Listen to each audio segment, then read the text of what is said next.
Em nome do Pai, do Filho e do Espírito Santo. Amém. Amados irmãos e irmãs, é com muita alegria que estamos aqui para juntos estudar e meditar o Evangelho que a nossa igreja nos propõe para a missa da noite de Natal, que nós celebramos no sábado, dia 24 de dezembro. O texto do Evangelho se encontra lá em Lucas, capítulo número 2, versículos de 1 até o 14, que diz assim: Aconteceu que naqueles dias César Augusto publicou um decreto ordenando o recenseamento de toda a terra.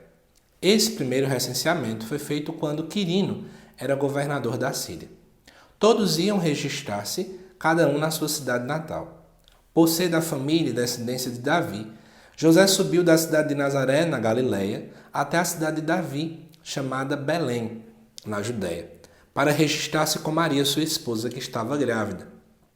Enquanto estavam em Belém, completaram-se os dias para o parto, e Maria deu à luz o seu filho primogênito. Ela o enfaixou e o colocou na manjedoura, pois não havia lugar para eles na hospedaria.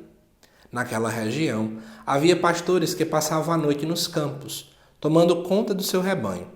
O anjo do Senhor apareceu aos pastores, a glória do Senhor os envolveu em luz, e eles ficaram com muito medo. O anjo, porém, disse aos pastores: Não tenhais medo. Eu vos anuncio uma grande alegria que o será para todo o povo. Hoje, na cidade de Davi, nasceu para vós um Salvador, que é o Cristo Senhor. Isto vos servirá de sinal. Encontrareis um recém-nascido envolvido em faixas, deitado numa manjedoura. E, de repente, juntou-se ao anjo uma multidão da corte celeste. Cantavam louvores a Deus, dizendo: Glória a Deus no mais alto dos céus, e paz na terra aos homens por ele amados. Amados irmãos e irmãs, o evangelista Lucas, ele costuma colocar algumas realidades bem diferentes dos outros três evangelistas, quando ele está escrevendo. Das grandes características de Lucas é trazer informações históricas, notas históricas, né? Nome de quem estava governando, nome de imperador, nome disso ou daquilo, né? Datações, locais de modo mais preciso. E nós entendemos, teologicamente falando, que o grande objetivo de Lucas ao fazer tudo isso é mostrar e situar Jesus na história. Dizer que ele de fato se encarnou na história, né? Que ele entrou em um contexto, que ele de fato tocou, pisou em nossa realidade, sentiu a nossa realidade, encarnou-se na nossa realidade. Por isso é muito bonito refletir isso, porque de fato o Natal é a grande festa da encarnação do Senhor. Ele se encarna, ele toca na nossa realidade, ele assume a nossa realidade, para assim elevar a nossa dignidade. Segundo ponto, que esse evangelho também pode nos iluminar, pensando na dinâmica do Natal, é que aqui é nos falado que faltava lugar para Jesus poder nascer. Segundo aparece no versículo 7, diz que Maria o enfaixa e coloca na manjedoura, pois não havia lugar para eles na hospedaria. Vamos fazer um exercício mental. Pense a realidade de todo mundo procurando lugar para Jesus nascer e não tinha lugar para que ele pudesse nascer. Triste, não? Às vezes é a mesma coisa hoje. Nós pensamos mais nos presentes, na comida, na roupa que vamos usar, mas a principal pessoa do Natal, que é Jesus Cristo, nós deixamos de escanteio. Nós deixamos Jesus literalmente, né, junto das teias de aranha, porque a gente esquece ele, deixa ele escanteado.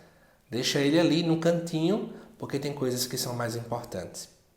E isso não pode acontecer, porque o Natal é a festa do nascimento de Jesus. É a celebração do nascimento de Jesus Cristo. E eu te pergunto, né? Você tem permitido Jesus nascer na tua família, no teu coração, na tua casa? Nós temos sido manjedouras para Jesus? Porque às vezes a gente não está fazendo isso de modo algum. Outra coisa interessante, no versículo 7 fala que ele foi enfaixado. Quando a gente chega lá no anúncio da morte de Jesus, também puderam colocar, né, panos em Jesus Cristo. Amados irmãos e irmãs, é como se o Natal já apontasse para a graça da morte e ressurreição do Senhor. Ou seja, o Cristo que agora é enfaixado, depois de ser encontrado, somente os seus panos no túmulo vazio. O Natal já tem sentido de ressurreição. Nós não podemos desconectar a Páscoa do Natal, o Natal da Páscoa, porque já na sua encarnação Jesus já começa a nos salvar, a nos curar, a nos resgatar, a nos redimir. É essa a compreensão teológica da igreja. Mas eu também quero chamar a atenção que aqui, no versículo 8 em diante, vai nos falar que anjos chegaram até pastores. Quem eram os pastores naquele tempo? Se você relembrar bem, nós conhecemos muito bem um texto chamado do bom pastor. Né? Por que a expressão bom pastor? Porque todo pastor que se preze naquele tempo, ele era mau. Né? Maltratava os animais, muitos deles eram pessoas que assaltavam as pessoas. Os pastores não eram bons. Mas é interessante que Deus começa então a se revelar não a quem é bom, mas aos piores. Né? Deus se revela aos pagãos. Mateus, no seu evangelho, coloca aos magos do Oriente, que eram pagãos. Então, Deus começa a se mostrar logo a quem não presta. A expressão seria essa, não é? Aqueles que ninguém quer, que ninguém gosta, aqueles que de fato vivem à margem da sociedade. São a estas pessoas que Deus começa de fato a se revelar por primeiro. Né? E chama a atenção desta realidade porque às vezes nós estamos, né, escanteando as pessoas, porque fulano não se enquadra na minha compreensão de visão, mas Deus começa a colocar logo aqueles que não se enquadram mesmo. E por fim, o versículo 11 diz assim: hoje na cidade de Davi nasceu para vós um Salvador, que é o Cristo Senhor. Cristo e Senhor, vamos refletir essa palavra aqui para finalizar. A palavra Cristo quer dizer aquele que é ungido. Ungido é aquele que recebe omissão para alguma coisa, né? Pensa no óleo da unção. E é interessante que o povo no deserto amava a unção porque no momento de calor que eles estavam, aquilo era um refrigério para a alma. Porque você coloca um pouquinho de líquido, ele vai evaporar, então ele tira um pouco do seu calor, né? A temperatura baixa. Podemos pensar em Cristo também como esse refrigério para a nossa alma. Em um mundo, né, de tantos problemas, Jesus é nosso refrigério. O fato de chamar ele de Senhor é referência a ele como Deus. Porque a expressão Senhor em grego é Kyrios, e ela só é utilizada para Deus. Jesus é o próprio Deus que se encarna para nos salvar. Nos salvar de quê? Do pecado. Em Jesus, amados irmãos e irmãs, o céu se abre para nós. Por causa do Natal, nós podemos começar a pensar no céu, porque Deus cruzou o seu céu para nos amar, para nos redimir, para nos salvar.